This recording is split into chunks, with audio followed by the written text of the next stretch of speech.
So if you're watching this video, I assume you've narrowed down your search of where you want to live in central New Jersey and Monmouth County to include Little Silver.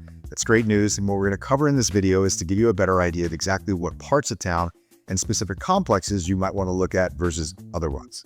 We'll go through what to expect from square footages, lot sizes, and price ranges of all the different houses in town. Now, I know you're going to want to start to see houses and go out there and search while you're watching this video, but before you do that, do me a favor, hit the subscribe button down below. Make sure you can come back and see this video if you get derailed and go start to look at houses in the middle of it. Now, I want you to understand, not all of these are real formal complexes or subdivisions. Some of them are just neighborhoods that aren't formally named that. We've just titled them with the names we're giving them to you.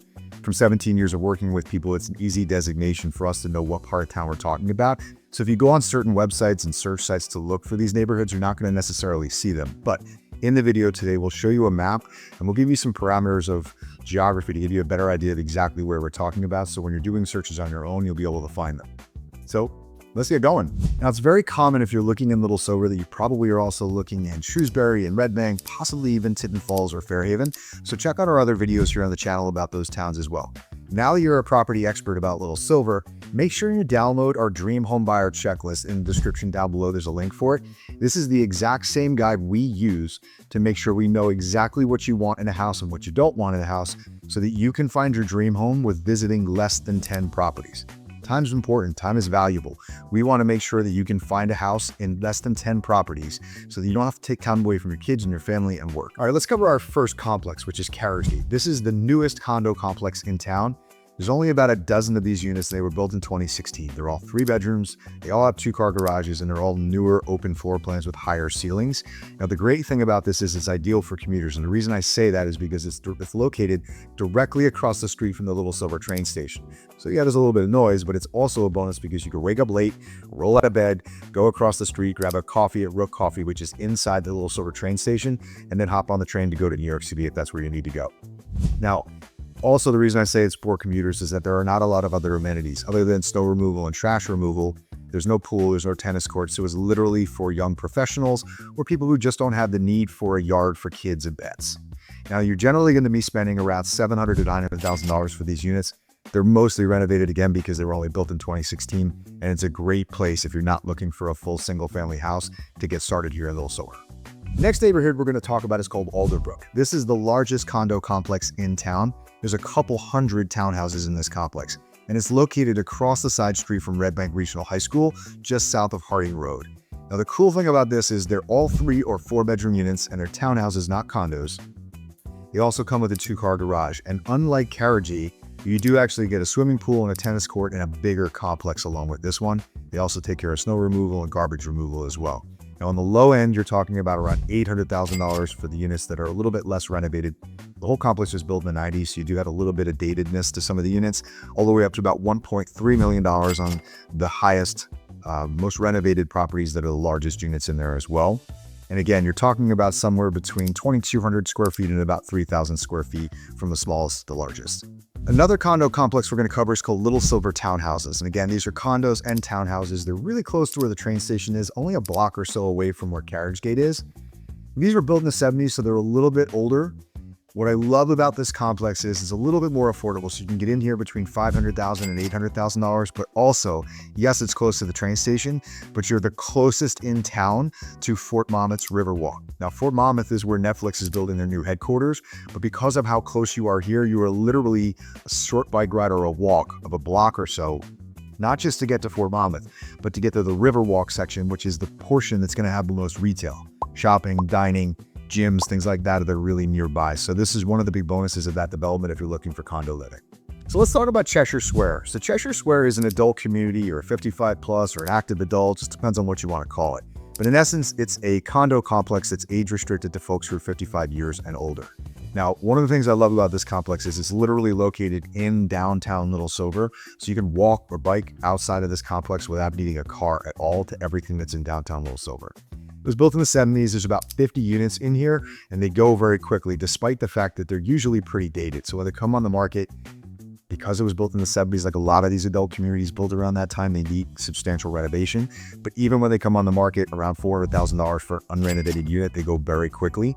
If you're going to buy a renovated unit, they go all the way up into the high $600,000 range. But they're worth the investment. because it's the only adult community in town right now. Now, the other thing to be aware of is that the utilities are only electric. There is no gas in the complex. So if you're a chef, might be something that tips you off that maybe this isn't the right fit for you. But also, just in general, your electric bills are going to be higher, your utility bills are going to be higher because they're all electric and there is no gas utilities at the complex. So what I call the downtown section of Little Silver are the streets that are just north and just west of downtown Little Silver itself. We're talking about streets like Lovett and Woodbine, Silverton, and Silverwhite. And there's some beautiful architecture in these houses. If you like classic New England architecture, this is definitely a spot of town to take a look at, especially if you don't need a really big piece of property. The parcels here are about 50 by 100. You're almost guaranteed you're not going to get a garage on most of these properties. And they run you somewhere from $650,000 for the older unrenovated salt box colonials, all the way up to about $1.25, $1.35 million for the totally renovated ones that are on a larger piece of property. Now, you've got to like classic architecture, like I said, right? So you have the charm that comes along with these like plaster walls and plaster moldings, and you get some of the character that comes along with these houses too, like you see in Red Bank with some sloped floors and some creaky doors. But if that's truly what you're looking for, this is a great part of town to look at. So let's talk about Rumson Place as a neighborhood. This is a section in the northwest portion of Little Silver. It's just south of Red Bank, south of White Road, and west of Branch Avenue. What I love about this neighborhood is that every single house in this part of town looks different. And if you take a stroll or a bike ride through here, it really feels like walking in a secret garden, because you have a ton of tree cover above you and you can take in all the differences and the care that was put into these different style of houses. My personal favorite as a lover of architecture are the English Tudors, and they've got leaded front glass windows and really steep slate roofs. One of our past clients and friends, Jan, actually bought a house in this neighborhood that was a complete teardown, and she gutted it and built one of the coolest modern houses anywhere within Monmouth County. And it's really neat when you go through this neighborhood to see that as a juxtaposition against some of the historical architecture there. Now, price range wise, you're going to run up against about $700,000 on the low end, all the way up to $1.5, $1.6 million for the larger lots with renovated houses in this section of town. And like I said, one of the neatest things about this is due to the tree cover that's above you, it really feels like you're walking around a secret garden when you're back here. Next on our list is Sunnycrest. Sunnycrest is a very, very similar neighborhood to the Rumson Place neighborhood, except you miss some of that architectural difference between the houses, and also you lack the tree cover above you. So it doesn't have that shady, quiet little feel to it that Rumson Place does. But there's about 100 houses in here. They're almost all exclusively either Cape Cods or salt boxes, 3 to 4 bedrooms, somewhere between 1,500 square feet and 2,200 square feet. And again, price-wise, you can be in here a little bit less expensively too. It's between about $600,000 on the low end, and the renovated properties are going to be around $900,000. Again, smaller pieces of property, so roughly a 50 by 100 to a 50 by 150 lot. If you're looking for a prototypical 4-bedroom, 2.5 bath colonial that was built in the 70s or the 80s, like so much of suburban New Jersey, Kings and Queens, this section of Little Silver is the part you should definitely be looking at. This is south of Church Road, east of downtown, between Church and Little Silver Point Road. It's about 100 houses in this section of town, and they're mostly colonials and split levels. You're about 1/4 of an acre to 1/3 of an acre, and an unrenovated house there is going to run you probably between $700,000 and $900,000. Now, if you get a renovated house there, you're going to be looking more like $1.2 to $1.4 million. But we've started to see a lot more of these houses getting torn down as they haven't been renovated, and if it's a split level, builders start to make a decision on whether it's worth even working with a split level or just tearing it to the ground and building something new. If you're going to buy one of those new houses, it's a lot more common to be in the price range of about $1.7 to $2.5 million. Now, there are some larger lots in here with bigger houses that are up to 45 and 5,500 square feet, but those are fewer and far in between, and they're going to cost you more like $4 million. Foxhill is a neighborhood in town that most people don't even know exists, and it's a small little enclave of houses up at the top of Foxhill Drive and Hilltop. Now, that's off Branch Avenue, and like I said, there's only about a dozen houses in here. Most of them are rebuilt 5,000 to 8,000 square foot gorgeous seashore colonials that have open floor plans and higher ceilings. And you're going to be looking at about $3 to $5 million for those houses if and when they come up on the market. But the real gem, if you get a chance to see it, is the completely rebuilt historical property up at the top of Hilltop Drive, which is a Georgian mansion. If you get a chance to see this, which is a little bit easier to see in wintertime once the foliage is down, you absolutely have to drive up there and take a look at it. Winding Way is one of my favorite streets, not just in Little Silver, but in the whole eastern part of the county. What I love about this is it's a really cohesive street, but it's really quiet and protected too. So you have to drive down Lippincott to even get to it. Now, it used to be capes and ranches on this street, but after Sandy, basically a builder came in and bought the majority of the street, knocked everything down, and rebuilt about 20 new construction, 9-foot ceiling seashore colonials, and it has this great vibe as you drive down the street because everything looks very similar. There are some of those ranches and caves still there. You're going to be spending around $1 million just to buy that, to knock it down and rebuild. Those newer houses that have been built are very rare that they come to the market, and when they do, they're going to fetch somewhere between $1.7 to $2.2 million. But the great part about this part of town, like I said, is that you're only about 2 blocks from the school, about a block from the river, and a quiet, really nestled in area of town. Now, of note is these houses don't have basements here, which is like most of the properties in Little Silver as you get closer to the river, just because of the water table. So if you're looking for a house that has a basement, Little Silver may not be one of your first choices. But what a lot of these houses do is they build frogs, which is family room over garage. Silverside is a cut-through street that runs between Seven Bridges Road and Branch Avenue over to get to the train station. So it does have a lot of traffic on it. Now, just north of Silverside is a quiet suburban neighborhood that's a lot more like Kings and Queens. You've got about $700 to $1 million typical 4-bedroom, 2.5-bath colonials there. But south of Silverside is a totally different story. Between Silverside and the river, you have some basic houses that either back to the water or don't, but you have some real hidden gems here too. You've got Tudors, you've got some old Victorians that were the original estate homes here that owned all of this property before it was subdivided to make room for smaller houses. Non-waterfront houses here are going to go between $1.5 to about $2.2 million. Waterfront houses can easily go up to $4 million.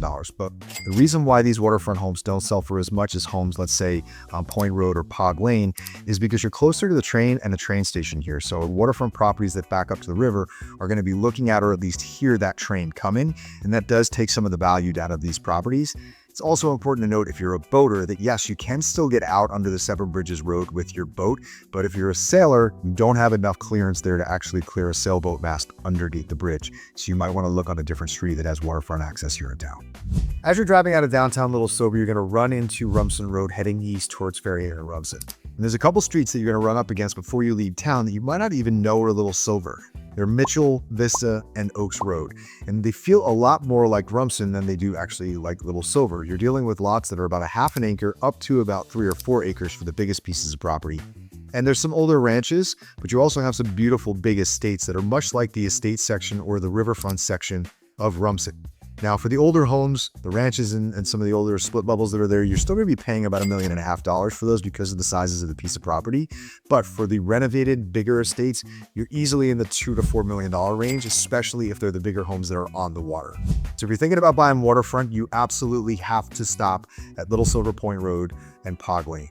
So Little Silver Point Road, or Point Road as it's commonly known, is one of those majestic streets like up in Connecticut or Rhode Island along the waterfront. It has some of the most classic New England style architecture that you're going to find anywhere here in New Jersey.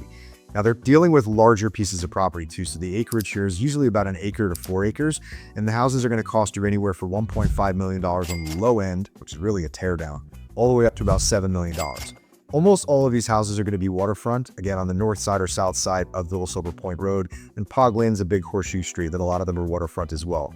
You do have some houses that were rebuilt here after Sandy because this section took a brunt of that storm. Because Sandy came in from the east, so a lot of these east-facing, no blocking the storm that came in on the river, those houses took a lot of the brunt of the wind and the rain, plus you had a high tide and you had the storm surge. So as you're going and looking at these properties, understanding which of them were affected by Sandy and what the flood zone risks are is really important. But even if you're not in the price range to buy these houses, if you're going to be in the area, it's absolutely worth a drive down these 2 streets because you're going to find some of the most beautiful waterfront architecture anywhere in New Jersey. It's very common for people who are looking in Little Silver to also look in towns like Red Bank, Shrewsbury, and either Fairhaven on the east side or Tinton Falls on the west side. So make sure that you check out our other videos about those towns here on the channel. Now that you're a Little Silver property expert, make sure to download our Dream Homebuyer Checklist, which is down below in the description. There's a link for it. This is the exact same resource we use to help our clients figure out their needs and their wants and the things they don't want and don't need to make sure that you don't have to tour more than 10 properties before you find your dream house. I appreciate you watching the video, and I'll see you on the next one. Thanks for checking out Little Silver with us. If you're thinking about making a move, make sure to download the Little Silver Relocation Guide via the link below. We go into deeper detail with specific restaurants that we like, as well as spas and gyms that are in the area to give you even more detail about moving to the area. You can download that again at the link below.